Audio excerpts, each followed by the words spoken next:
बच्चों, आप सभी का YouTube चैनल आइडियल दो क्लासेस में स्वागत है। बच्चों, आज हम आपके लिए 8th ग्रेड वर्कबुक प्रश्नोत्तर पुस्तिका भाषा भारती लेके आए हैं, जो कक्षा 8वीं के लिए और किस वर्ष के लिए, वर्ष 2025-26। इस पुस्तक को मध्य प्रदेश राज्य शिक्षा केंद्र भोपाल द्वारा बनाया गया है। और आज हम इस वीडियो के माध्यम से आपको पाठ कौन सा बताएंगे, पाठ 11। पाठ 11 में क्या है, गिरधर की कुंडलियाँ से संबंधित जो प्रश्न दिए हैं वो प्रश्नों के उत्तर आपको बताएंगे, जो आपकी वार्षिक परीक्षा के लिए, अर्धवार्षिक परीक्षा के लिए बहुत ही महत्वपूर्ण है। तो चलिए देखते हैं पाठ 11 गिरधर की कुंडलियाँ। इसमें पूर्व तैयारी एवं निर्देश दिए हैं। तो बच्चों, आप जिस पाठ का पढ़ रहे हैं या जिस पाठ के आंसर, जो प्रश्न है उनके आंसर देना है, उत्तर देना है, तो आपको पूर्व तैयारी क्या क्या करना है वह बताया है। नंबर 1 दिया है, शिक्षक द्वारा, किसके द्वारा, शिक्षक द्वारा छात्रों को कुंडलियाँ छंद के बारे में बताते हुए कवि गिरधर कविराय के बारे में बताया जाए, साथ ही अन्य कवियों दीनदयाल गिरी आदि के बारे में भी बताएं। इसके बाद दूसरा पॉइंट दिया है, कविता का सशौर वाचन कराते हुए शिक्षक छात्रों को कठिन शब्दों के अर्थ बताते हुए भावार्थ बताएं। फिर तीसरा है, भावार्थ या अर्थ स्पष्ट करते हुए बच्चों को बताएं कि कुंडलियाँ लोक व्यवहार में कितनी उपयोगी हैं। फिर नेक्स्ट है, पाठ में आए अनुस्वार, अनुनासिक, पर्यायवाची, तुकांत शब्दों का अभ्यास कराएं। इसके बाद अगला है, दोहा, चौपाई एवं रोला छंद को स्पष्ट करते हुए उनके उदाहरण द्वारा अभ्यास करवाएं। तो ये पूर्व तैयारी थी। चलो, इसके महत्वपूर्ण जो प्रश्न है वह प्रश्न क्या क्या है देख लेते हैं। बहुविकल्पी प्रश्न क्या है, सही उत्तर छांटकर लिखिए। प्रश्न नंबर 1, कुंडलियाँ छंद बनता है, जो कुंडलियाँ छंद बनता है, ए नंबर चौपाई और दोहा से, बी नंबर दोहा और रोला से, सी नंबर चौपाई और रोला से, और डी नंबर रोला और सौठा से। तो प्रश्न क्या था आपका, कुंडलियाँ छंद बनता है, किससे बनता है, तो उसका सही आंसर आ जाएगा आपका बी नंबर दोहा और रोला से। इसके बाद नेक्स्ट प्रश्न है आपका प्रश्न नंबर 2, अनुस्वार। देखिए, ये अनुस्वार का चिन्ह है, युक्त सही वर्तनी वाला शब्द है। ए नंबर चांदी, बी नंबर हंसी, सी नंबर हंस और डी नंबर मुंह। तो इसका सही आंसर क्या हो जाएगा, इसका सी नंबर हंस। ये क्या है, अनुस्वार युक्त सही वर्तनी वाला शब्द है। नेक्स्ट प्रश्न है आपका प्रश्न नंबर 3, व्यवहार में विनम्रता कैसे आती है। ए नंबर मीठी वाणी से, बी नंबर वाचालता से, सी नंबर कठोर वचन से और डी नंबर चपलता से। तो इसका सही आंसर क्या होगा, तो इसका सही आंसर है आपका ए नंबर मीठी वाणी से। व्यवहार में विनम्रता कैसे आती है, तो आप बता देंगे व्यवहार में विनम्रता मीठी वाणी से आती है। नेक्स्ट प्रश्न नंबर 4, कोयल में कौन सी विशेषता नहीं होती है। प्रश्न नंबर 4 में क्या पूछा है आपसे, कोयल में कौन सी विशेषता नहीं होती है। ए नंबर मधुर वाणी, बी नंबर काला रंग, सी नंबर कर्कशता और डी नंबर सुहानी। तो प्रश्न था आपका, कोयल में कौन सी विशेषता नहीं होती। मधुर वाणी होती है कोयल की, काला रंग भी होता है और सुहानी भी होती है। इसका सही आंसर आ जाएगा सी नंबर कर्कशता। जो उसकी वाणी है या कोयल में की विशेषता, कर्कशता वाली विशेषता नहीं होती। अगला प्रश्न है आपका प्रश्न नंबर 5, दिए गए छंद के प्रत्येक चरण में मात्राओं की गणना में संख्या होगी। छंद क्या है, जय हनुमान ज्ञान गुण सागर, जय कपितु सिंह लोक उजागर, रामदूत अतुलित बलदामा, अंजनी पुत्र पवन सुतनामा। जो आपका ये छंद दिया, इस छंद में के प्रत्येक चरण में मात्राओं की संख्या होगी।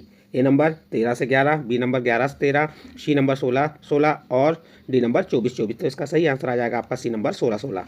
तो इस प्रकार से आपका प्रश्न नंबर 5 और जो बहुविकल्पी प्रश्न में सही विकल्प चुनिए वह कंप्लीट हुआ। अब इसके बाद आते हैं आपके प्रश्न नंबर 6 से। यहाँ पे जो प्रश्न नंबर 6 में क्या दिया है, नीचे दिए गए शब्दों में से उचित शब्द चुनकर रिक्त स्थानों की पूर्ति कीजिए। देखिए बच्चों, यहाँ पे आपको ये नीचे शब्द दिए हैं, इन शब्दों में से उचित शब्द चुनकर रिक्त स्थानों की पूर्ति करना है। तो प्रश्न नंबर 6 में क्या दिया है, गिरधर कविराय ने अपनी रचना खालिस्तान छंद में की है। प्रश्न है, जो इस पाठ के कवि गिरधर कविराय ने अपनी रचना खालिस्तान छंद में की है, तो आपका आंसर आ जाएगा कुंडलियाँ छंद में की है। किस में की है, कुंडलियाँ छंद में की है। इसके बाद प्रश्न नंबर 7, कदम शब्द में प्रयुक्त पंचम वर्ण खालिस्तान है। जो कदम शब्द है, इसका में प्रयुक्त पंचम वर्ण क्या है, तो इसमें सही आंसर आ जाएगा आपका म। इसके बाद देखिए अगला प्रश्न नंबर 8, सपने का बहुवचन रूप खालिस्तान होगा। जो सपने का बहुवचन रूप खालिस्तान होगा तो सपनों, इसमें क्या आ जाएगा, सपनों। और आपको यहीं से छांटना है, मैं कहीं से नहीं बता रहा हूँ। देखो, पहले का कुंडली ये आ गया, दूसरे का म आ गया, तीसरे का ये सपनों आ गया। इसके बाद चौथा अगला है प्रश्न नंबर 9, गिरधर कविराय ने दौलत को खालिस्तान जल कहा है, तो आप आंसर बता देंगे, इससे खालिस्तान क्या बता देंगे, बहता जल। तो ये भी यहीं दिया हुआ है, ये बहता। फिर अगला है, शब्द सुने सब कोय, पद में प्रयुक्त अलंकार खालिस्तान है। तो बच्चों, आपको यहाँ मालूम होना चाहिए जो आपका पद है, पद क्या है, शब्द सुने सब कोय में कौन सा अलंकार है। तो इसमें देखो स वर्ण की बार बार क्या हुई है, पुनरावृत्ति हुई है। यानी जहाँ एक वर्ण की बार बार पुनरावृत्ति होती है तो वह कौन सा अलंकार कहलाता है? अनुप्रास अलंकार। तो इसलिए यहाँ पे खाली स्थान में आपका क्या आ जाएगा? अनुप्रास। इस प्रकार से जो आपका प्रश्न नंबर 6 से 10 तक रिक्त स्थान दिए थे उन रिक्त स्थानों की हमने पूर्ति करके आपको बताया। इसके बाद अति लघु उत्तरीय प्रश्न आएंगे आपके प्रश्न क्रमांक 11 से। तो चलिए देखते हैं प्रश्न क्रमांक 11 क्या है। हमें मीठे वचन क्यों बोलना चाहिए? प्रश्न नंबर 11 क्या है? हमें मीठे वचन क्यों बोलना चाहिए। इस प्रश्न का उत्तर आप स्वयं बना सकते हैं, अपने आधार पर बता सकते हैं कि हमें मीठे वचन क्यों बोलना चाहिए। तो आप उत्तर बताएंगे, मीठे वचन दूसरों को पीरे लगते हैं। हम जो मीठे वचन बोलते हैं वो दूसरों को कैसे लगते हैं? पीरे लगते हैं। इसलिए हमें हमेशा प्रिय वचन ही बोलने चाहिए। मीठे वचन अमृत के समान हितकारी होते हैं। ये आपका प्रश्न नंबर 11 का उत्तर कंप्लीट हुआ। इसके बाद नेक्स्ट प्रश्न है आपका प्रश्न नंबर 12। प्रश्न नंबर 12 क्या कह रहा है? इन शब्दों में उचित स्थान पर अनुनासिक चिन्ह, जिस कौन सा चिन्ह है? अनुनासिक चिन्ह लगाकर सही शब्द बनाइए। जैसे चाँद, तो चाँद लिखा है, इस पर अनुनासिक शब्द लगा देंगे तो क्या हो जाएगा? ये चाँद। कुआं, तो ये कुआं पे अनुनासिक शब्द लगाए, पहुँच पे लगा दिए, आंचल और नदियाँ। तो ये जो प्रत्येक शब्द है इनमें अनुनासिक शब्द कहाँ लगेंगे? वो अनुनासिक चिन्ह कहाँ लगेंगे? चा के ऊपर लगेगा, यहाँ पे आ के ऊपर, यहाँ हु के ऊपर, यहाँ आ के ऊपर और यहाँ या के ऊपर। ये अनुनासिक चिन्ह लगा के आपको सही शब्द बनाना था। तो ये सही शब्द बना के बता दिए। नेक्स्ट प्रश्न है आपका प्रश्न नंबर 13। गुण के गाहक सहस नर पंक्ति का क्या आशय है?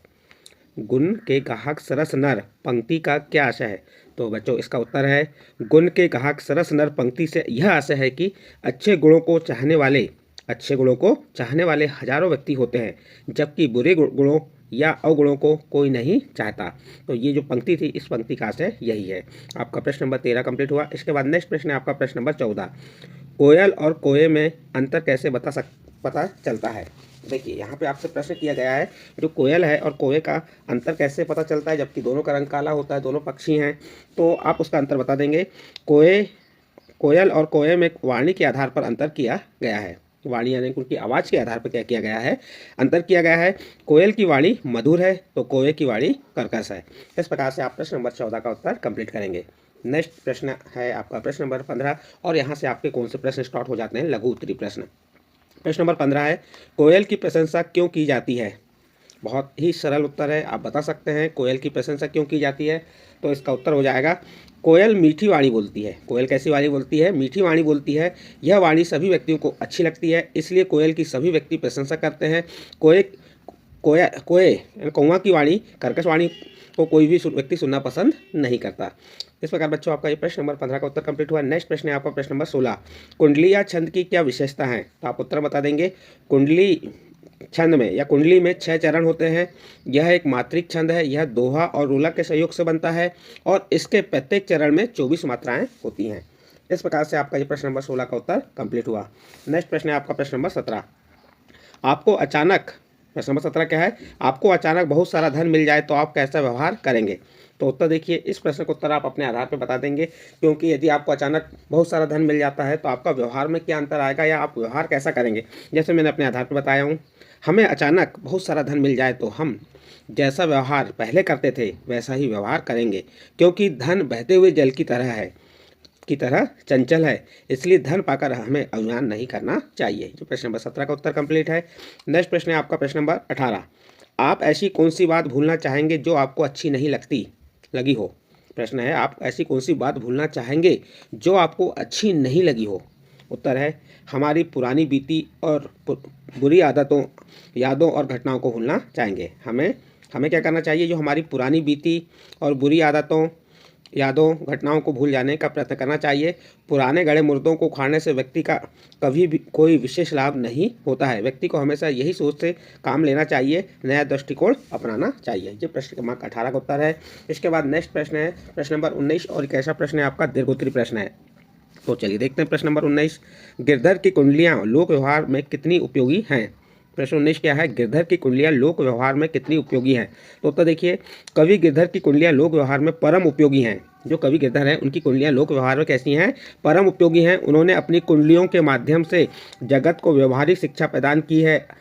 आपका मानना मीन्स कवि गिरधर जी का मानना है कि दौलत पाकर कभी घमंड नहीं करना चाहिए, क्योंकि यह कभी एक स्थान पर टिककर नहीं रहती।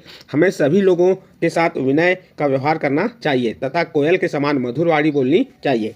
मधुर वाणी के कारण ही सभी लोग कोयल को पसंद करते हैं, कौआ को नहीं। इतना ही नहीं, हमें व्यतीत हो चुकी बातों को भुलाकर वर्तमान पर ध्यान देना चाहिए। इस प्रकार से हमारा ये प्रश्न नंबर 19 कंप्लीट होता है। इसके बाद नेक्स्ट प्रश्न है आपका प्रश्न नंबर 20। आप अपने जीवन में किस व्यक्ति से प्रभावित हुए, उनके गुणों के बारे में विस्तार से लिखिए। तो देखिए इसका उत्तर, आप मीन्स आप किस व्यक्ति के, आप अपने जीवन में किस व्यक्ति से प्रभावित हुए, उसके गुणों के बारे में विस्तार से लिखना है। तो मैं आपको उत्तर बता रहा हूँ। मैं अपने जीवन में अपने गुरुजी से प्रभावित हुआ, क्योंकि वे अत्यंत अनुशासित और ईमानदार थे। उन्होंने हमें सिखाया कि जीवन में मेहनत और सच्चाई कितनी महत्वपूर्ण है। उनके द्वारा दिए गए ज्ञान ने हमें दूसरों की मदद करने की प्रेरणा दी। उनके सकारात्मक दृष्टिकोण और कठिनाइयों में धैर्य ने हमें हमेशा संघर्ष करने का हौसला दिया। तो इस प्रश्न का उत्तर आप अपने आधार पर लिखेंगे कि आपके जीवन में आपका जीवन में किस व्यक्ति से प्रभावित हुआ, आप अपने जीवन में किस व्यक्ति से प्रभावित हुए, उनके गुणों के बारे में विस्तार से लिखना था। तो इस प्रकार से आपका प्रश्न नंबर 20 कंप्लीट हुआ। और इस प्रश्न के साथ ही जो कक्षा 8वीं जो हिंदी की पुस्तक है, हिंदी पुस्तक के अंदर भाषा भारती का पाठ 11 गिरधर की कुंडलियों से संबंधित प्रश्न के उत्तर आपको हमने बताए। यदि आपको इन प्रश्नों के उत्तर अच्छे लगे हों तो आप हमारे चैनल आइडियल देव क्लासेस को सब्सक्राइब कीजिए, लाइक कीजिए और इस वीडियो को अन्य ग्रुप में शेयर जरूर कीजिए।